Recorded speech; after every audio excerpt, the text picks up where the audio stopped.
இன்றைய வசனம் லூக்கா 15:10.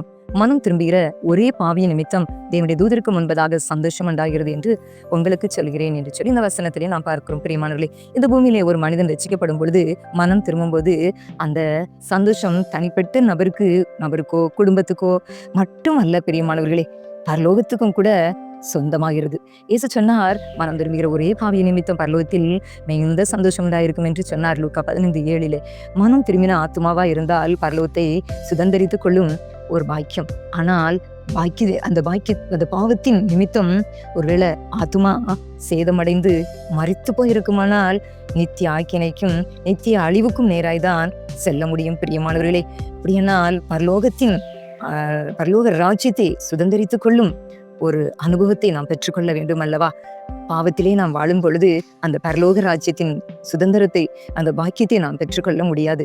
அந்த ஆத்துமா மரித்து போய்விடும். ஆனால் நித்திய அழிவுக்கும் நேராய் தான் அந்த ஆத்துமா செல்ல முடியும். பிரியமானவர்களே, அந்த தேவனோடு கூட ஒரு இருக்கின்ற அந்த உறவு, பாவத்தை விட்டு மனம் திரும்புகின்ற அந்த உறவு இல்லை என்றால் அழிவுக்கு நேராய் தான் ஆத்துமா செல்ல முடியும். ஆனால் அதனால்தான் ஒரு முக்கியமான கேள்வியை வேதத்தில் நமக்கு வந்ததாக கர்த்தர் வைக்கின்றார். மார்க் 8:36 கூட, மனுஷன் உலகம் முழுவதையும் ஆதாயப்படுத்தி கொண்டாலும் தன் ஜீவனை நஷ்டப்படுத்தினால் அவனுக்கு லாபம் என்ன என்று சொல்லி நாம் ஒவ்வொருவரும் கூட குடும்பமா இந்த பரம கானானுக்குள் பிரவேசிக்க வேண்டும் அல்லவா பிரியமானவர்களே?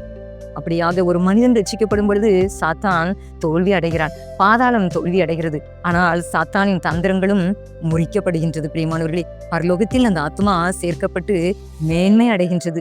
ஆனா ஒரு பாவி மனம் திரும்பும் போது அவனுக்காக ஜீவனை கொடுத்த இயேசுவின் உள்ளம் எத்தனையாய் சந்தோஷப்படும். பிரியமானவர்களே, உங்களுடைய வீடு நீதிமானின் வீடாய் இருக்கும்படியாக நீங்க செபிங்க. ஒருவேளை நீதிமானின் கூடாரங்களில் ரட்சிப்பின் கம்பீர சத்தம் உண்டு என்று சொல்லி வேதத்திலே வாசிக்கின்றோம். ஒருவேளை உங்க குடும்பத்தில் யாருடைய ரட்சிப்புக்காக நீங்கள் ஒருவேளை அநேக நாட்களாக வருடக்கணக்கில் கூட ஒருவேளை சில குடும்பத்தாக தங்களுடைய குடும்பத்தின் பிள்ளைகள் 1 நபர் 2 நபர் ரட்சிக்கப்பட்டது நிமித்தம் மற்றவர்கள் ரட்சிக்கப்பட வேண்டும், இயேசுவை அறிந்து கொள்ள வேண்டும் என்று சொல்லி ஒருவேளை பல ஆண்டுகளாக ஜெபிக்கலாம், பல நாட்களாக ஜெபிக்கலாம், பல மாதங்களாக நீங்கள் ஜெபித்துக் கொண்டே இருக்கலாம். யாராயிருந்தாலும் கூட அந்த ஜெபத்தை நிச்சயமாய் கர்த்தர் கேட்பார். பிரியமானவர்களே, அந்த ஆத்துமா ரட்சிக்கப்பட வேண்டும் என்பது தேவனுடைய விருப்பம் அல்லவா? தேவனுடைய இயக்கமும் அதுதானே. அதற்காகத்தானே கல்வாரியில எத்தனை பாடுகளை அவர் சகித்துக் கொண்டு நமக்காக ரத்தம் சிந்தினார். அப்படியானால் நீங்கள் ஜெபித்துக் கொண்டு இருக்கிற அந்த ஜெபத்திற்கு நிச்சயமாய் கர்த்தர் உங்களுக்கு பதில் தருவார். அந்த முழு குடும்பத்துக்கும் அந்த நிறைவான சந்தோஷத்தை தந்து குடும்பமாய் உங்களை ரட்சிப்பின் சந்தோஷத்தை பெற்றுக்கொண்டு குடும்பமாய் கர்த்தரை துதித்து ஸ்தோத்தரிக்க உங்களுக்கு அந்த அற்புதத்தை செய்வார். கர்த்தருடைய நாமம் மாத்திரம் மகிமைப்படுவதாக. ஆமேன். ஜெபம் செய்வோமா? அன்புலே சப்பா, அந்த வேலைக்காக நன்றி. மனம் திரும்புகிற ஒரே பாவி நிமித்தம் ராஜ்யத்தில் மிகுந்த சந்தோஷம் ஆயிருக்கும் என்று சொல்லி வசனம் சொல்கிறதப்பா. ஆமாண்டவரே, விலையேற பெற்ற ரட்சிப்பின் சந்தோஷம் ஆண்டவரே. எத்தனை கோடி கோடி பணங்கள் இருந்தாலும் கொடுக்கக்கூடாத விலையேற பெற்ற பாக்கியம் இந்த ரட்சிப்பு ஆண்டவரே.